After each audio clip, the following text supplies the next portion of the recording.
At the House of European History, we tackle history with a transnational approach. We want to exhibit phenomena that are originated in Europe, widely spread in Europe, and still relevant today. We want visitors to ask questions and to interact with us, to reflect about today's world, be curious about history, learn about history, and that will maybe help them to understand today's world better. I would like to quickly take you back in time and go back to the 19th century. During that period of time, mass production started. Huge factories were implemented with thousands of workers producing goods and material.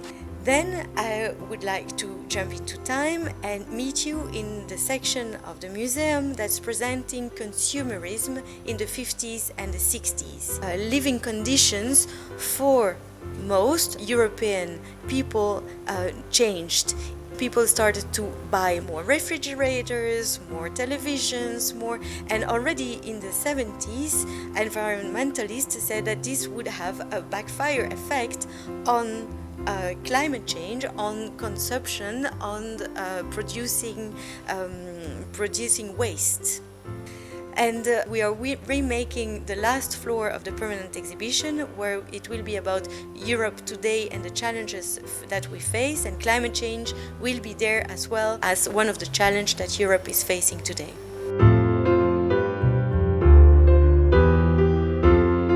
An entry door that I could suggest to teachers is to have a tackle through human rights, and this relationship between climate change and human rights, and why is it a global phenomenon. I was looking and I found this quote from the UN Environment Programme saying that climate change is one of the greatest threats to human rights of our generation, posing a serious risk to the fundamental risk to life, health, food, and an adequate standard of living of individuals and communities across the world.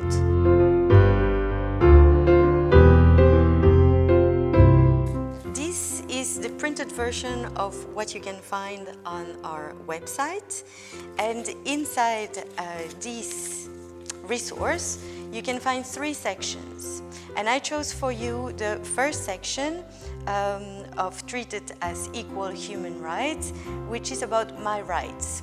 So the idea is to use Post-it and ask students first to give you all the human rights that they are aware of. Then you use the second exercise and you ask students if they know where and why this right is a right and from when. Then the third activity, it's like a role-play game, that a threat is arriving, and you say that with this threat, the right needs to be limited. Some needs to go away. You cannot guarantee all the right in your society. So the students need to agree and take some of the rights away. But then the threat becomes more and more important, so how far do you go? Behind me you can see the result of this activity that has been done by eTwinners, and this leads us of course to climate change, and you see many of those posters here because to protect the climate is a right also for the future generation.